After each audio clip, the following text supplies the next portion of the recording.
Richie Rich Show. I'll make $500,000 this year and I'll walk away with $60,000. Why bother? Why would you want to run a business like that where you have a high barrier to entry and huge acquisition costs, crazy insurance, crazy gas? You have to have a CDL to drive it. You have to deal with all these government regulations, which are just completely asinine. Somebody that's a trucker tell me, why are you still a trucker?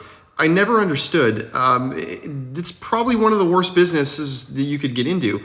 Transportation in general, like other than being a broker, I don't see the point of being a trucker unless it were to make a lot more money. 2022, 2023, there's hundreds of better ways to make money online with online business. There's so many things you can do to make money and work probably a fifth as much with almost no responsibility and no overhead and no barrier to entry. Hey, what's up, y'all? Richie Rich back on the ones and twos. Today's Saturday night. It's about midnight. I should be going to bed, man, to be honest with you. But you know, when you drive on the road all hours of the night, your sleep schedule be messed all up. So I gotta get my red cup sip on so I can get some relaxation, I guess.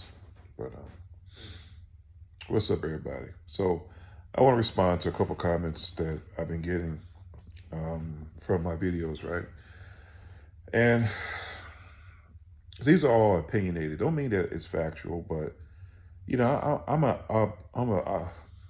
observer. You know, I see what's going on out here, and I see how things are played, and I just call it how I see it. Doesn't mean I'm 100% right. Okay, doesn't mean that at all. But you know, I got a couple comments about when I talked about foreigners, and I talked about brokers. You know, foreigners and brokers. And when I talk about the state of trucking, you know, how it went downhill. I was reading some of my comments, and I think some people got upset when I mentioned, you know, the Ethiopians and Somalians and some Africans washing up with the water bottles in the bathrooms, you know, eroding the trucking industry and shit like that. It's not just them. It's a lot of bad actors out there, bad characters who just have bad, you know, personality traits, you know what I mean? But as far as trucking, this is my opinion about that. And especially when it comes to brokers. I do believe brokers should be capped at 5%.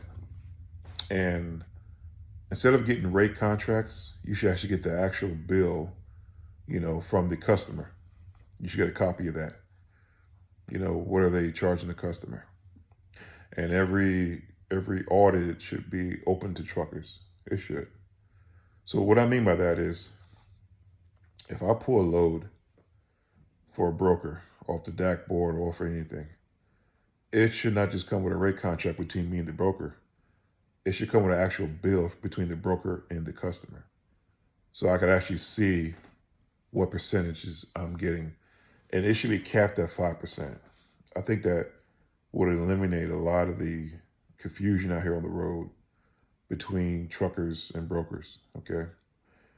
But for some reason, you know, they're not doing that. It doesn't make sense to me. I believe all brokerages should be capped at 5%, you know, especially your lease operators. Now, imagine, right? And this is for prime drivers or Snyder drivers or anybody who gets percentage of the load. Imagine if the broker only took 5% instead of 28% or 30% or 40%. How much better you would do financially, you know? How much better you would do financially. It would be amazing. And see, one thing that in my 11 years I can really say, and this comes down to like lease purchasing. One, that will go away, okay? It won't be so many companies offering lease purchasing. You know, that needs to be squashed. I think it does. And the reason I think it does is because it makes you, sometimes it can make you a slave to the truck. You know, taking off can be a punishment. And 90% of people who do lease purchase never end up buying the truck. So it's not really designed for what it's really meant to be. Lease to purchase is what it should be, not rent to run. Okay, that's something totally different. And a lot of guys a couple of people are upset about the comments I said about the, Muslims, they have to wash 5 times a day before they make their salat. I'm not saying it's them, but it's just, every time I walk in the bathroom, people from that part of the region of the world be doing some wild shit in there and just tearing the bathroom up, and water splashing everywhere, and just refusing to take a shower, So somebody was upset about that. They were like, Rich, why, And listen, I don't want to be making this a race thing or a prejudice thing on my channel, because it's not that. But it's just my observation. Also, my observation is brokers should be based here in the United States. Okay.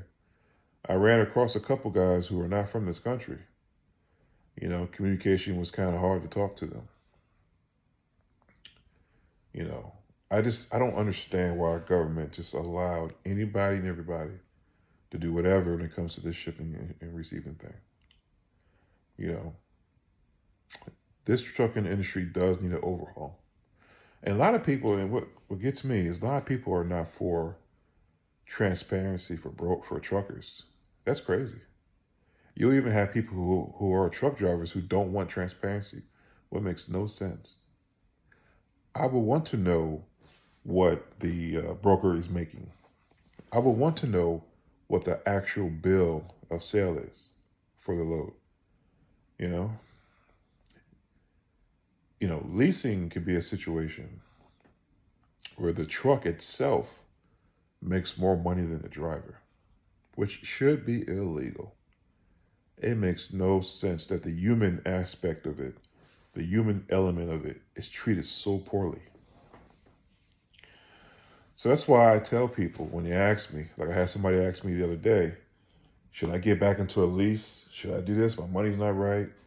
Should I buy the truck? Look, if your money ain't right now, it never will be. You have to instill discipline on you to get to your goal of owning a truck. And the only way you should do it is work for a reputable company, save your money, get your credit straight, get your personal finances straight, and then walk into the dealership. Not Lone Mountain, not no Select Trucks, not no bullshit second market truck company. If you want a Peterbilt, walk into a Peterbilt dealership. If you want a Freightliner, walk into a Freightliner dealership. The same way you will walk into a dealership to buy a car is the same way you should walk in to buy a truck. And this is my opinion. Now, I understand some of you guys are going to lease and you like leasing with Prime or whoever. And I'm not saying it's a bad thing, but, if I had to do it over again, that's probably how I would do it. I always tell cats, trucking is the most consistent, inconsistent thing I ever done in my life. And it's true, Now, it can be very consistent, but those jobs are hard to come by these days. They are. A lot of those guys are fading away. Those trucking companies that made it consistent. They got to compete with the lease purchase bullshit. So, ladies and gentlemen, I'm gonna just say, I'm not saying all foreigners are bad, or I'm not gonna say all foreigners are eroding the system. But the other day when I made a video about how trucking went from a predominantly white male industry to everybody, I really meant that. Okay. And because everybody's involved now, it's scandalous out here. It just is. As far as making money and being consistent, When you have somebody taking loads for 50 cents a mile, 50 cents a mile on $40,000 worth of product makes no sense. That's just the way this is what we're living in. You know, some people call it competitiveness in America, but I call it slavery. You know, and yeah, a lot of these mega carriers are at fault for it. You know, and a lot of our congressmen and senators are not speaking up for us because they don't know. A lot of them don't walk this path. You know, that's why, you know, speaking of like Congress and Senate, it really needs to be average Americans up there. I think it was designed to be average Americans. I'm talking regular walks of people, not people who are Ivy League lawyers, graduates, you know, but regular Joes who understand what it's like to work from the bottom. And I think that's one of the biggest problems I have with this country.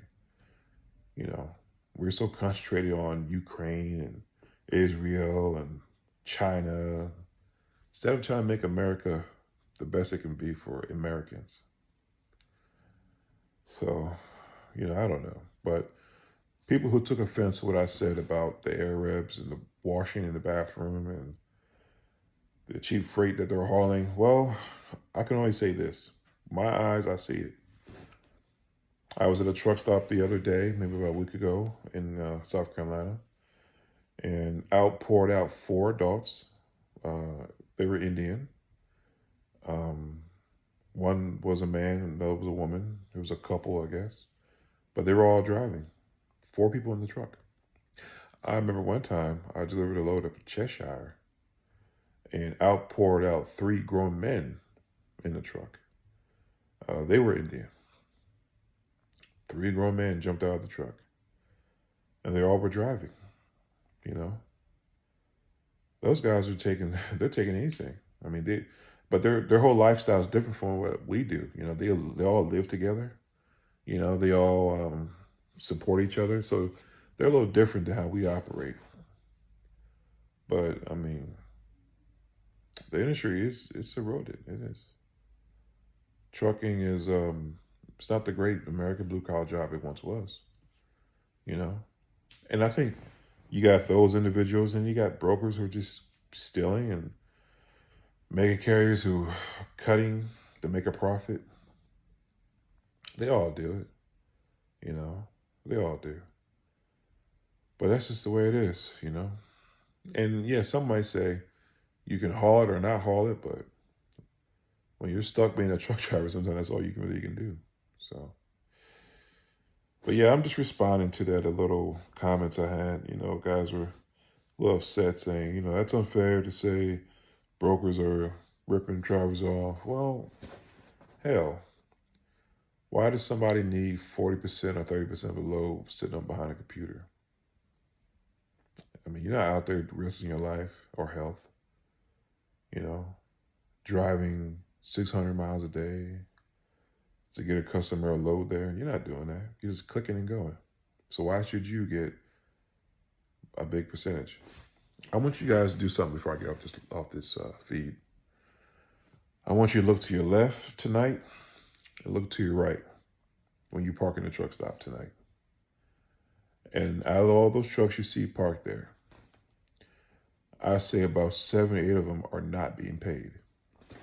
That means they worked all week, but their paychecks are zero or under $500. And they're in the truck 24/7. That makes no sense. None. So think about that. Peace.